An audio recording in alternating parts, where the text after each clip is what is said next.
AP CM Chandrababu అడ్డదారుల్లో అధికారంలోకి రావడానికి ప్రయత్నిస్తున్నారని ఆరోపించారు వైసీపీ నేత అంబటి రాంబాబు. ప్రజాస్వామ్యాన్ని దగా చేసి గెలవాలని చూస్తున్నారని మండిపడ్డారు. డేటా చోరీపై చంద్రబాబు సమాధానం చెప్పడం లేదన్నారు. ఐటీ గ్రిడ్ సీఈఓని ఎందుకు దాచిపెట్టారని ప్రశ్నించారు. దమ్ముంటే విచారణకు పంపాలని సవాల్ చేశారు. ఫ్యాక్షన్ లీడర్ని స్పీకర్గా పెట్టి ఆ పదవి పరువు తీశారని ధ్వజమెత్తారు.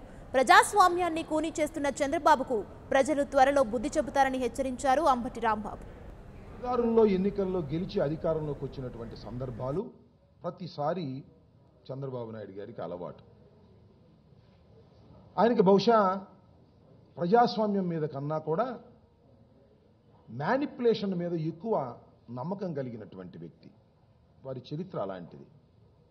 ఏ రోజున ప్రజాస్వామ్య పద్ధతుల్లో ఎన్నికల్లో గెలిచినటువంటి ముఖ్యమంత్రి చంద్రబాబు నాయుడు గారు కాదు అనే అంశం ఒక్కసారి వెనక్కు వెళ్లి వారి రాజకీయ జీవితాన్ని పరిశీలిస్తే అర్థమవుతుంది. ప్రజాస్వామ్య పద్ధతుల్లో గెలిచే అవకాశం అంతకన్నా లేదు. అయినా గెలవాలి. ప్రజాస్వామ్యాన్ని మోసం చేసి గెలవాలి. ప్రజాస్వామ్యాన్ని దగా చేసి గెలవాలి.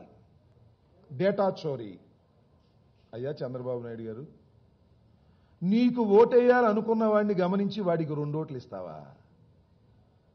వైఎస్ఆర్ కాంగ్రెస్ పార్టీకి ఓటు వేయాలనుకున్న వాడికి ఓటే లేకోకుండా చేస్తావా? ఇది మ్యానిపులేషన్ కాదా?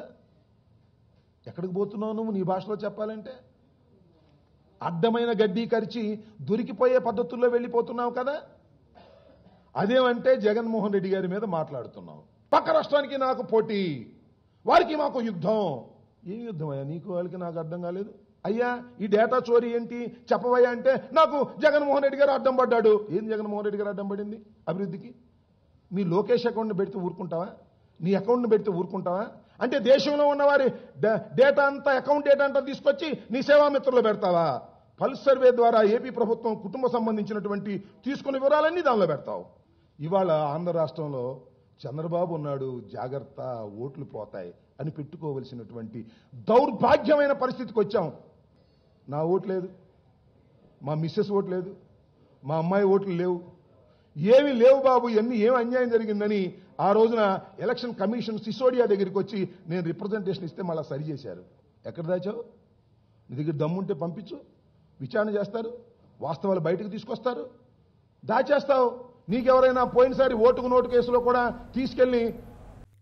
For more updates, please subscribe 99 TV Telugu.